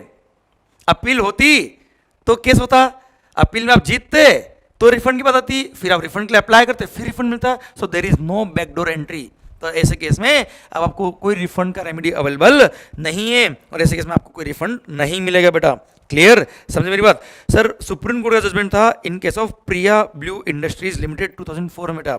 सर, और उसमें बोला क्या, आपको अपील फाइल करनी थी और अपील फाइल करने का टाइम निकल गया है, अब आप अपील फाइल नहीं कर पाएंगे और डायरेक्ट रिफंड के ऑर्डर को हम कभी भी एक्सेप्ट नहीं करेंगे। ऐसे केस में एसएससी केस हार गया, डिपार्टमेंट केस जीत गया, और ऐसे केस में कोई एसएससी को रिफंड नहीं मिलेगा बेटा। Clear, done. वैसे ये टॉपिक अपील अंडर कस्टम का है, जो गलती से क्वेश्चन एमटीपी में पूछ लिया है बेटा। अपील अंडर कस्टम आपके सिलेबस में नहीं आता बेटा। ओके सरकार, आइए क्वेश्चन नंबर 6। क्वेश्चन नंबर 6 माहौल, लास्ट क्वेश्चन ऑफ एमटीपी, उसका part A, when is an e-way bill required to be generated बेटा। अरे वाह, रूल नंबर 138 सब रूल नंबर 1 क्या बोलता है sir, every person, every registered person who causes movement of the goods of consignment value exceeding rupees 50,000 is required to generate part A of the e-way bill। भले वो movement जो हो रहा है for the purpose of supply हो रहा है, भले ही अदर दिन सप्लाई हो रहा है, या अनरजिस्टर्ड पर्सन से रजिस्टर्ड पर्सन ने परचेज किया उसकी वजह से मूवमेंट हो रहा है। क्लियर, एक्सीडिंग 50,000 अगर वैल्यू होगा तो ई-वे बिल इशू करना कंपलसरी है बेटा। क्लियर, और हाँ ध्यान रखिएगा बेटा सर, दो केस कौन से बेटा, एक तो आपने अगर जॉब वर्कर के यहाँ गुड्स भेजा है, सुनना बच्चों ध्यान से, सर प्रिंसिपल ने जॉब वर्कर के यहाँ गुड्स भेजा है और जॉब वर्कर किसी और स्टेट में है, जिस स्टेट में प्रिंसिपल है उस स्टेट में नहीं है, किसी और स्टेट में, मतलब इंटर स्टेट मूवमेंट किया है गुड्स का प्रिंसिपल ने for delivery to job worker. तो ऐसे केस में ऑल दो गुड्स की वैल्यू 50,000 क्रॉस नहीं करी, फिर भी आपको ई-वे बिल इशू करना कंपलसरी है। और सेकंड एक्सेप्शन, हैंडीक्राफ्ट गुड्स, ऐसा पर्सन इंटर स्टेट सप्लाई कर रहा है हैंडीक्राफ्ट गुड्स को जिसको रजिस्ट्रेशन के लिए एग्जिबिशन दिया हुआ है, क्योंकि इंटर स्टेट सप्लाई करने में कंपलसरी रजिस्ट्रेशन है। पर हैंडीक्राफ्ट गुड्स के केस में इंटर स्टेट सप्लाई अगर आप करते हो तो भी आपको जो जनरल एग्जिबिशन बेनिफिट है 20 लाख का वो मिलेगा बेटा, कंपलसरी रजिस्ट्रेशन नहीं है। अब ऐसे लोग अगर इंटर स्टेट मूवमेंट करते किसका, हैंडीक्राफ्ट गुड्स का, तो ऐसे केस में उनको irrespective value e-way bill issue करना कंपलसरी बेटा। और हाँ ध्यान रखिएगा, बाय रोड अगर ट्रांसपोर्ट करते हो तो before commencement of movement e-way bill part A plus part B issue ना कंपलसरी है। पर हाँ बाय एयर या बाय रेलवे अगर आपने गुड्स का ट्रांसपोर्टेशन किया है या बाय वाटर, तो ऐसे केस में even after commencement of the movement of the goods आप पार्ट बी बना सकते हो बेटा। पार्ट ए पहले बना देना, पार्ट बी बाद में बना देना बेटा। Clear, done. सर आइए क्वेश्चन नंबर 2 की तरफ बढ़ते हैं बेटा। Explain the difference between audit by tax authorities under section number 65, internal audit by the department बेटा, and special audit under section number 66 of the CGST act. याद है CA cost accountant, sir section number 65 is the audit by the department. Departmental officer आपके पास यहाँ पे आएंगे और audit करेंगे बेटा। एसएससी को वो सेलेक्ट करता है on the basis of risk evaluation system. Commissioner की डायरेक्शन पे ये ऑडिट होती है बाय द कमिश्नर या एनी अदर ऑथराइज्ड ऑफिसर बेटा। ये ऑडिट आपको कंप्लीट करनी पड़ती है within 30 days from the date of commencement, और कमीशन चाहे तो आपको 3 महीने में कंप्लीट करनी पड़ती है, और कमीशन चाहे तो आपको 6 महीने का वक्त और दे सकता है ऑडिट पार्टी को बेटा। 3 मंथ प्लस 6 मंथ का टाइम हो गया बेटा। और हाँ अगर स्पेशल ऑडिट की बात करूं मैं आपसे अंडर सेक्शन नंबर 66, तो दिस इज द ऑडिट, ये आपको करानी पड़ेगी कब, अगर असिस्टेंट कमिश्नर या उसके अबव रैंक वाले ऑफिसर को ऐसा लगता है कि आपने जो वैल्यू डिक्लेयर करी वो सही नहीं है, या आपने आईटीसी जो क्लेम किया वो सर बहुत ज़्यादा क्लेम किया है, मतलब नॉर्मल लिमिट की से बहुत ज़्यादा क्लेम किया आपने, गड़बड़ है सर। तो आईटीसी या वैल्यूएशन में कोई गड़बड़ है, उसको लगता है कि मामला गड़बड़ है इन दोनों फील्ड में, वैल्यूएशन या आईटीसी में, तो ऐसे केस में after taking prior permission of the commissioner वो आपको स्पेशल ऑडिट का ऑर्डर दे सकता है, जो ऑडिट आपको करानी पड़ेगी फ्रॉम अ कॉस्ट अकाउंटेंट और a chartered accountant which is nominated by the commissioner, और कमिश्नर अपॉइंट करेगा उस सीए को या कॉस्ट अकाउंटेंट को, वो आपके यहाँ पे आएगा और वो ऑडिट पूरा करेगा सर। और ये ऑडिट उसको पूरा करना पड़ता है with in 90 days plus assistant commissioner चाहे तो उसको फर्दर 90 डेज का और टाइम दे सकता है बेटा। 90 डेज प्लस 90 डेज का वक्त मिल गया अंडर सेक्शन नंबर 66। क्लियर, तो ये बेसिक पॉइंट हो गया किसके लिए सर, ऑडिट जो ऑडिट बाय टैक्स अथॉरिटी होता है अंडर सेक्शन 65 और 66 सेक्शन के अंदर स्पेशल ऑडिट बाय सीए या cost accountant who are appointed by commissioner on the sir at the request of the assistant commissioner. बेटा क्लियर, डन। आइए question number 6 का C part, last point है, enumerate various matters in respect to which policies और regulations are framed in foreign trade policy. तो किन किन policies और framework के लिए सर फॉरेन ट्रेड पॉलिसी बनता है? सबसे पहले governing export and import of goods, हाँ है ना। सेकंड सर आप पॉलिसीज अपने पढ़ी बेटा फॉरेन ट्रेड पॉलिसी में, उनका सबका नाम ले लो बेटा। फर्स्ट सर अगर आप कोई भी गुड्स एक्सपोर्ट करते हो तो एक्सपोर्टर ऑफ गुड्स को प्रमोट करने के लिए merchandise export from India scheme दिया, सर्विसेज को प्रमोट करने के लिए service export from India scheme दिया बेटा इन्होंने, क्लियर। तो उसको गवर्न करने के लिए एफटीपी बनाया बेटा। Second sir then advance authorisation, अगर आपको इंपोर्ट ऑफ गुड्स करना है विदाउट पेमेंट ऑफ कस्टम्स तो सर आपको एडवांस ऑथराइजेशन दिया बेटा। Sir duty free import authorisation scheme, duty remission scheme and duty exhibition scheme दिया बेटा आपको, हाँ है ना बेटा। देन मतलब इनको गवर्न करने के लिए एफटीपी बनाया गया बेटा। देन ईपीसी स्कीम बेटा, export promotion capital goods scheme to import the capital goods without payment of customs, और ईपीसी स्कीम हो या एडवांस ऑथराइजेशन बेटा, अगर आपने डोमेस्टिक मार्केट से परचेज किया तो भी इन स्कीम का आपको बेनिफिट मिलेगा। प्लस देन दे रखा आपको क्या, डीम्ड एक्सपोर्ट के बेनिफिट, क्लियर। डीम्ड एक्सपोर्ट को गवर्न करने के लिए, उसको डिफाइन करने के लिए, देन स्पेशल इकोनॉमिक जोन की यूनिट या डेवलपर को गुड सप्लाई किया है या उसके प्रोविजंस गवर्न करने के लिए, और export oriented unit, free trade and warehousing zone, biotechnology park and software technology park and electronic hardware and technology park unit को गवर्न करने के लिए इन्होंने एफटीपी को बनाया गया बेटा, हाँ है ना बच्चों। तो all this point are covered under FTP, ये सब आपको लिखना है बेटा इसके अंदर, क्लियर। बस हेडिंग देना बेटा आपको इसका। भारत माता की जय। पूरा मॉक टेस्ट पेपर खत्म होता है अब। सर लोग तो दुआएं कर रहे हैं, सर एग्जाम में भी ऐसा पेपर आ जाए काश, सर ऐसा ही आएगा। मैं तो कह रहा हूँ इससे भी इजी आएगा, बस आप पढ़ाई करिए अच्छे से। And sir be focused on your studies, ध्यान रखिए सर आपको आपका एम पता होना चाहिए। आपने बचपन में सुना होगा या आपने लॉकडाउन में भी अगर महाभारत देखी हो या आपने कभी सुना हो तो उसमें देखा होगा अर्जुन के गुरु जब सारे उनके स्टूडेंट्स का जब टेस्ट ले रहे थे, जब वो तीर चलाना सिखा रहे थे तो अर्जुन से पूछा, अर्जुन तेरे को क्या दिख रहा है? तो अर्जुन ने क्या बोला, मेरे को चिड़िया की आंख दिख रही है जहां तीर लगाना है। बस उसको बाहर क्या है, दूसरी क्या चीज़ है उसको दिख नहीं रहा सर। तो आपका भी टारगेट क्या है अभी एग्जाम से, तो आपको केवल वो दिखना चाहिए, मेरे को एग्जाम क्रैक करना है बस। बाकी पंचायती में दिमाग मत लगाना बेटा आप लोग। Be focused on your studies, hard work करते रहिए बेटा, आपको हार्ड वर्क करने से कोई रोक नहीं सकता बेटा, क्लियर। एंड ध्यान रखना बेटा, जो लोग सच्चे दिल से मेहनत करते हैं, दिल लगा के मेहनत करते हैं और खुश रह के पढ़ते हैं, उनका रिजल्ट हमेशा पॉजिटिव रहेगा बेटा। और माहौल, आप जिंदगी में हमेशा सक्सेसफुल रहेंगे अगर आप पॉजिटिव रहते हो तो बेटा, क्लियर। ध्यान रखना बेटा, degree is a part of life, not the entire life, पर yes your happiness, your family is the entire life. Okay, stay blessed, thank you so much, all the very best. पढ़ते रहिए बेटा, माहौल sir, जय Mahakal. Thank you so much, thank you, all the best.